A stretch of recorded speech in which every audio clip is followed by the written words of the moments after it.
Big boss ಮನೆಯಲ್ಲಿ 8 ಜನ ನಾಮಿನೇಷನಲ್ಲಿ ಇರೋದು ನಿಮ್ಗೆಲ್ರಿಗೂ ಈಗಾಗಲೇ ಗೊತ್ತಾಗಿದೆ ಅಂತ ಹೇಳಿ ತಿಳ್ಕೊಳಕತ್ತೀನಿ. ಆ 8 ಜನರಲ್ಲಿ ಯಾರ್ಯಾರು ಯಾವ್ಯಾವ ಪ್ಲೇಸ್ನಾಗಿದ್ದಾರೆ ಮತ್ತು ಯಾರು ಡೇಂಜರ್ ಝೋನ್ ತೆಗಿದ್ದಾರೆ ಅಂತ ಹೇಳ್ತೀನಿ. ವೋಟಿಂಗ್ ರಿಸಲ್ಟ್ ಪ್ರಕಾರ ಫಸ್ಟ್ ಪ್ಲೇಸಲ್ಲಿ ಸಂಗೀತ ಅವರಿದ್ದಾರೆ.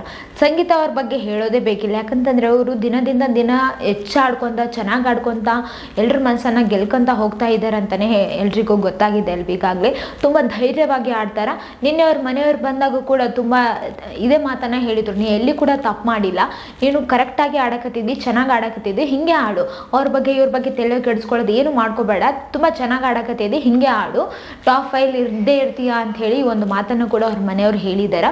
ಅವರು ಕೂಡ ಎಲ್ರಿಗೂ ಇಷ್ಟ ಇದ್ದಾರಲ್ವ. ಈಗಾಗಲೇ ಎಲ್ರಿಗೂ ಗೊತ್ತಿದೆ ಸಂಗೀತ ಅವರು ವ್ಯಕ್ತಿತ್ವ ಎಂಥದ್ದು ಅಂತ ಹೇಳಿ ಅವ್ರನ್ನ ಫಸ್ಟ್ ಪ್ಲೇಸಲ್ಲಿ ಇರಿಸಿದ್ದಾರೆ. ಇನ್ನು ಸೆಕೆಂಡ್ ಪ್ಲೇಸಲ್ಲಿ ಕಾರ್ತಿಕ್ ಅವರು ಮತ್ತು ವರ್ತೂರ್ ಸಂತೋಷ್ ಅವರು ಇಬ್ಬರು ಕೂಡ ಇದ್ದಾರೆ ಅಂತಲೇ ಹೇಳ್ಬೋದು. ಇಬ್ಬರು ಕೂಡ ತುಂಬ ಚೆನ್ನಾಗಿ ಆಡಕತ್ತಿದ್ದಾರೆ. ನಿಮ್ಗೆಲ್ರಿಗೂ ಈಗಾಗಲೇ ಗೊತ್ತಾಗಿದೆ ಅಲ್ವಾ, ವರ್ತೂರ್ ಸಂತೋಷ್ ಅವರು ಕೂಡ ಎಲ್ಲರ ಮನಸ್ಸನ್ನು ಗೆದ್ದಿದ್ದಾರೆ. ಕಾರ್ತಿಕ್ ಅವರು ಅಂತೂ ಹೇಳಲೇಬೇಕಾಗಿಲ್ಲ ಅಂತಲೇ ಹೇಳ್ಬೋದು, ತುಂಬ ಚೆನ್ನಾಗಿ ಆಟ ಕೂಡ ಆಡಕತ್ತಾರ ಅವರು. ಈಗ ಫ್ಯಾಮಿಲಿ ಮ್ಯಾನ್ ಯಾರಪ್ಪ ಅಂತಂದರೆ ಕಾರ್ತಿಕ್ ಅಂತಲೇ ಹೇಳ್ಬೋದು. ಯಾಕಂತಂದರೆ ಅಷ್ಟೊಂದು ಎಮೋಷ್ನಲ್ ಆಗ್ತಾರ, ಅಷ್ಟೊಂದು ಫ್ಯಾಮ್ಲಿನ ಲವ್ ಮಾಡ್ತಾರ, ಅಷ್ಟೊಂದು ಫ್ಯಾಮ್ಲಿನ ಬಿಟ್ಟಿರೋಕ್ಕೆ ಆಗಲ್ಲ ಅಂತ ಒಂದು ಮಾತನ್ನು ಕೂಡ ಅವ್ರು ಹೇಳಿದಾರಲ್ವ. ಅದಕ್ಕೆ ಅವ್ರೀಗ ಸೆಕೆಂಡ್ ಪ್ಲೇಸಲ್ಲಿದ್ದಾರೆ. ತುಂಬ ಚೆನ್ನಾಗಿ ಆಡಕತ್ತಿದ್ದಾರೆ. ಈ ಒಂದು ಬಿಗ್ ಬಾಸ್ ಮನೆಯಲ್ಲಿ ಯಾರು ಹೆಂಗೆ ಆಡ್ತಾರೆ ಅನ್ನೋದು ತುಂಬ ಇಂಪಾರ್ಟೆಂಟ್ ಆಗುತ್ತಲ್ಲ, ಅದಕ್ಕೆ ಜನಕ್ಕೆ ಇಷ್ಟ ಆಗಿಬಿಟ್ಟು. ಇನ್ನು ವರ್ತೂರ್ ಸಂತೋಷ್ ಅವರು ಕೂಡ ತುಂಬ ಚೆನ್ನಾಗಿ ಆಡಕತ್ತಿದ್ದಾರಲ್ವ. ಅವರು ಕೂಡ ವರ್ತೂರ್ ಸಂತೋಷ್ ಅವರು ಟಾಪ್ 5 ಬರಬಹುದು ಅಂತೇಳಿ ತುಂಬ ಜನ ಕೂಡ ಕಮೆಂಟ್ಸಲ್ಲಿ ಹೇಳಕತ್ತಾರ.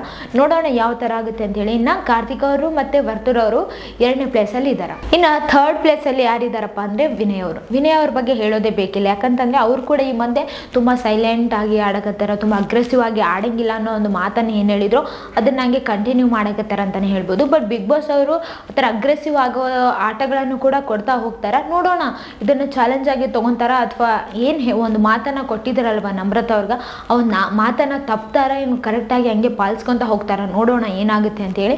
ಬಟ್ ಅವರನ್ನು ಜನ ಥರ್ಡ್ ಪ್ಲೇಸಲ್ಲಿ ಇರಿಸಿದ್ದಾರೆ. ಯಾಕಂತಂದರೆ ತುಂಬ ಸೈಲೆಂಟಾಗಿ, ತುಂಬ ಫ್ಯಾಮ್ಲಿಗೆ ರೆಸ್ಪೆಕ್ಟ್ ಕೊಡ್ತಾರೆ, ಎಲ್ಲರ ಜೊತೆನೂ ತುಂಬ ಚೆನ್ನಾಗಿದ್ದಾರಲ್ವ. ಈ ಒಂದು ಬಿಗ್ ಬಾಸ್ ಮನೆಯಲ್ಲಿ ಫ್ಯಾಮಿಲಿ ರೌಂಡ್ ನಡೀತಿದೆ ಅಲ್ವಾ, ಎಲ್ಲರ ಜೊತೆ ಕೂಡ ತುಂಬ ಚೆನ್ನಾಗಿದ್ದಾರೆ ಅಂತಲೇ ಹೇಳ್ಬೋದು. ಎಲ್ರಿಗೂ ಇಷ್ಟ ಆಗಿದ್ದಾರೆ ಅಂತ ಕೂಡ ಹೇಳ್ಬೋದು. ಇನ್ನು ಫೋರ್ತ್ ಪ್ಲೇಸಲ್ಲಿ ತನಿಷ್ ಅವರಿದ್ದಾರೆ. ತನಿಷ್ ಅವರು ಕೂಡ ಮೊದಲಿಂದನೂ ಕೂಡ ಚೆನ್ನಾಗಿ ಆಡಕತ್ತಾರೆ, ಇವಾಗೂ ಕೂಡ ಹಂಗೆ ಆಡಕತ್ತಾರೆ, ಮುಂದೆ ಕೂಡ ಹಂಗೆ ಆಡ್ತಾರವ್ರು ಅನ್ನೋ ಒಂದು ಭರವಸೆ ಜನರಿಗೆ ತುಂಬಾ ಇದೆ ಅಂತಲೇ ಹೇಳ್ಬೋದು. ಅವರು ಕೂಡ ಟಾಪ್ 5 ಇದ್ದೇ ಇರ್ತಾರಂತ ಕೂಡ ತುಂಬ ಜನ ಹೇಳಕತ್ತಾರೆ ಕಮೆಂಟ್ಸಲ್ಲಿ. ನೋಡೋಣ ಯಾರ್ಯಾರು ಟಾಪ್ 5 ಇರಬಹುದು ಅಂತ ಹೇಳಿ ನಿಮ್ಗೆ ಅನಿಸ್ತಿದೆ ಅಂತೇಳಿ ಕಮೆಂಟ್ನಾಗ ತಿಳಿಸ್ರಿ.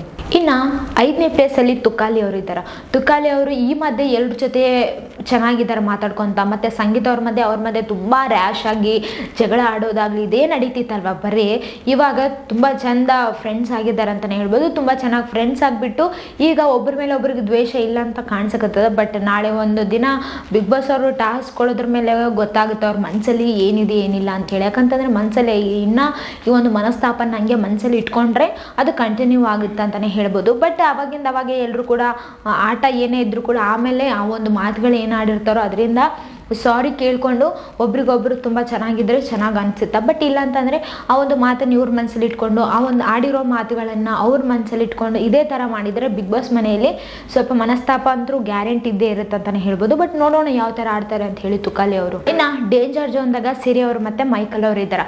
ಸಿರಿ ಅವ್ರಿಗೂ ಕೂಡ ಅವ್ರ ಮನೆಯವ್ರು ಬಂದಾಗೂ ಕೂಡ ಹೇಳಿದರು, ತುಂಬ ಚೆನ್ನಾಗಿ ಆಡಕತ್ತಿದ್ದಿ, ಹಿಂಗೆ ಆಡು, ನೀನಂತರೂ ಯಾರ ಮನಸ್ಸನ್ನು ಕೂಡ ನೋಯಿಸಿಲ್ಲ, ನೀನು ತುಂಬ ಚೆನ್ನಾಗಿ ಆಡಕತ್ತಿದ್ದಿ, ಹಿಂಗೆ ಆಡು ಅಂತ ಹೇಳಿ ಅವ್ರ ಅಕ್ಕ ಮತ್ತು ಮಗಳು ಕೂಡ ಈ ಒಂದು ಮಾತನ್ನು ಹೇಳಿ ಹೋಗಿದ್ದಾರೆ ಅವರಿಗೆ. ಆಮೇಲೆ ಎಲ್ಲೇ ಒಂದು ನಿರ್ಧಾರ ತಗೋಬೇಕಂತ ಹೇಳಿ ಹೋಗ್ತಿಲ್ಲ, ಗಟ್ಟಿಯಾಗಿ ತಗೋ ಅಂತ ಒಂದು ಮಾತನ್ನು ಕೂಡ ಹೇಳಿದ್ದಾರೆ. ನೋಡೋಣ ಇದೆಲ್ಲವನ್ನು ಅವ್ರು ಯಾವ ಥರ ತಗೊಳ್ತಾರೆ ಅಂತ ಹೇಳಿ. ಯಾಕಂತಂದರೆ ಈಗ ಟಾಸ್ಕ್ಗಳು ಇನ್ನೂ ಬಂದಿಲ್ಲ, ಈಗ ಎಲ್ಲ ಫ್ಯಾಮಿಲಿ ರೌಂಡ್ ನಡೀತಿದೆ ಅಲ್ವಾ ಬಿಗ್ ಬಾಸ್ ಮನೆಯಲ್ಲಿ.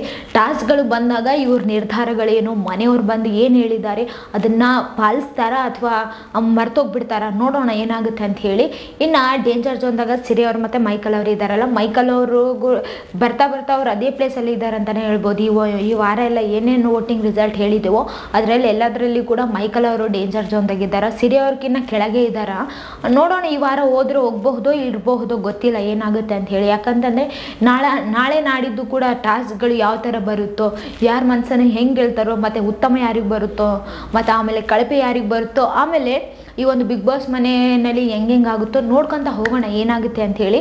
ಇನ್ನು ಮೈಕಲ್ ಅವರು ಯಾವ ಡೇಂಜರ್ ಝೋನ್ದಾಗ ಇದ್ದಾರಲ್ಲ ಹಾಗೆ ಇರ್ತಾರ ಅಥವಾ ಚೇಂಜ್ ಆಗ್ತಾರ ನೋಡೋಣ ಏನಾಗುತ್ತೆ ಅಂತ ಹೇಳಿ. ಅವ್ರಿಗೊಂದು ಸಮಯ ಕೂಡ ಇದೆ ಅಂತಲೇ ಹೇಳ್ಬೋದು. ಒಂದೆರಡು ದಿನ ಅವರು ತುಂಬ ಚೆನ್ನಾಗಿ ಉಪಯೋಗ ಮಾಡಿಕೊಂಡ್ರೆ ತುಂಬ ಚೆನ್ನಾಗಿ ಆಡಬಹುದು, ಅವರು ಇನ್ನು ಮುಂದೆ ಉಳಿಬಹುದು ಅಂತ ಹೇಳಿ ಅನ್ಸಕತ್ತದ. ಬಟ್ ನೋಡೋಣ ಅವ್ರವ್ರು ಹೆಂಗೆ ಯೂಸ್ ಮಾಡ್ಕೊಳ್ತಾರ ಒಂದು ಈಗ ಸಿಕ್ಕಿರುವಂತಹ ಒಂದು ಲಾಸ್ಟ್ ಚಾನ್ಸ್ ಅಂತಲೇ ಹೇಳ್ಬೋದು. ಬಟ್ ಅವ್ರವ್ರ ಕೈಯಲ್ಲೇ ಇದೆ ಅಂತಲೇ ಹೇಳ್ಬೋದು. ಈ ಬಿಗ್ ಬಾಸ್ ಮನೆಯಲ್ಲಿ ಯಾರು ಉಳಿಬಹುದು ಯಾರು ಹೋಗಬಹುದು ಅಂತ ಹೇಳಿ ಅನ್ನಿಸ್ತಿದೆ ಅಂತ ಹೇಳಿ ಕಮೆಂಟ್ನಾಗ ತಿಳಿಸ್ರಿ. ಇದೇ ಥರ ಮತ್ತಷ್ಟು ವೀಡಿಯೋಸ್ಗಾಗಿ ನಮ್ಮ ಚಾನಲನ್ನು ಸಬ್ಸ್ಕ್ರೈಬ್ ಆಗಿ. Thank you.